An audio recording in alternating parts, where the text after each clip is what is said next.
Pai, do Filho e do Espírito Santo. Amém. Proclamação do Evangelho de Jesus Cristo segundo Mateus.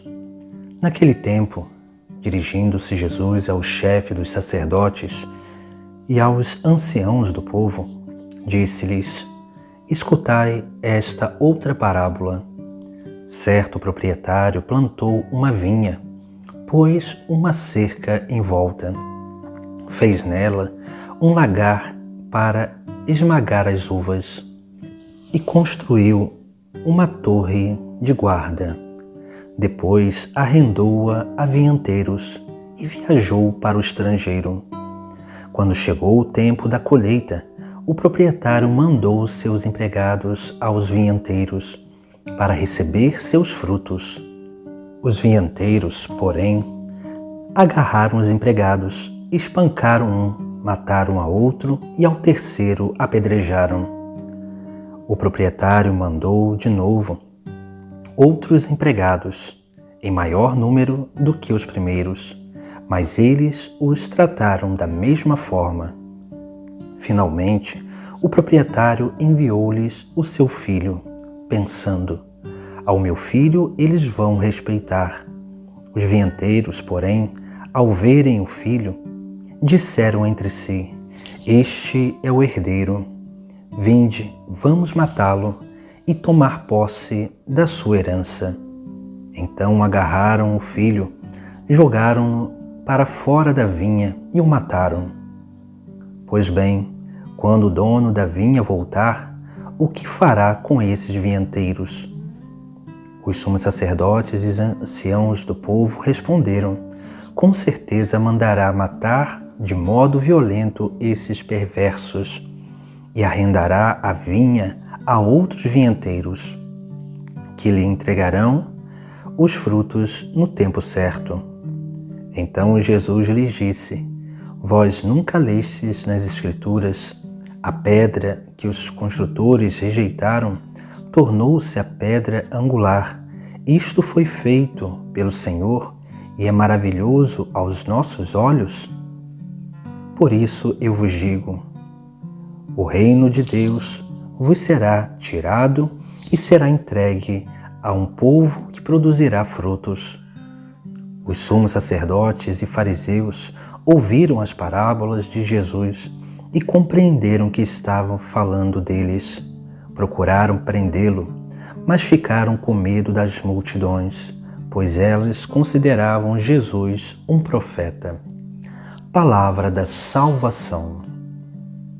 Jesus conta hoje uma parábola, essa parábola daquele que é o dono da vinha e esses vinhateiros perversos, onde nós contemplamos, dentro dessa parábola, 3 ensinamentos importantes, porque a parábola ela representa tanto o reino de Deus, quanto Jerusalém e também a vida de cada ser humano.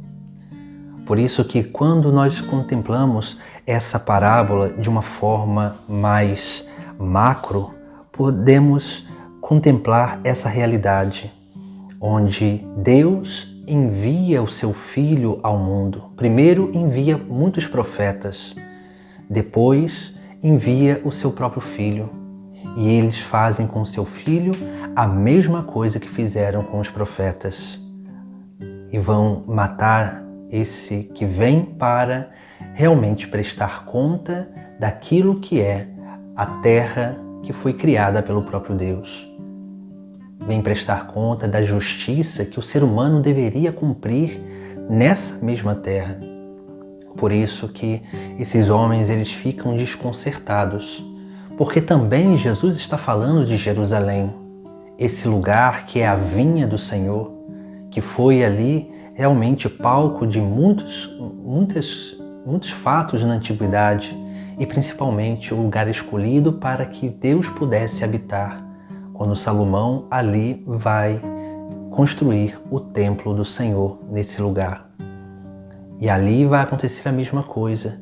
Muitos profetas vão ser apedrejados, vão ser expulsos desse lugar, assim como também o Filho de Deus foi expulso e morto fora da cidade de Jerusalém, no Monte Calvário.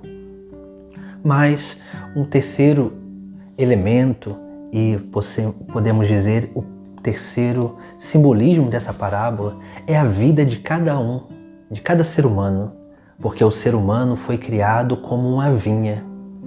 Foi criado e para que o ser humano pudesse realizar aquilo que é próprio da sua natureza, foi dado a ele realmente dons para que pudesse realizar essa obra de plenitude na sua própria vida. Mas, mesmo assim, eles expulsaram aquilo que é o grande anseio de plenitude do ser humano. Por isso que nós vemos isso acontecendo já relatado no livro do Gênesis, que é o pecado. O ser humano, quando peca, ele expulsa aquilo que é a verdade de si mesmo, e a verdade é o próprio Cristo. Quando o ser humano peca, ele vai matar aquele que vem para gerar a vida.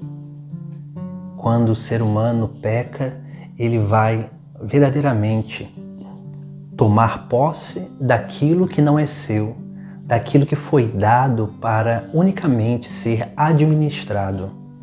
Por isso que esses vinhateiros representam a cada um de nós. E no início da parábola nós temos alguns símbolos interessantes daquilo que Deus coloca no mais profundo da alma humana, que movimenta o ser humano para realmente a sua própria plenitude.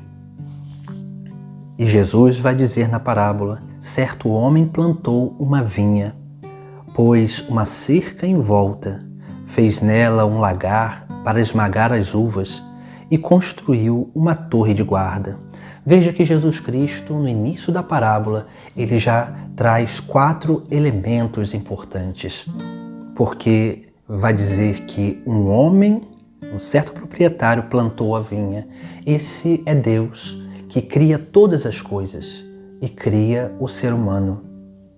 Deus criou o ser humano. Depois, pôs uma cerca em volta.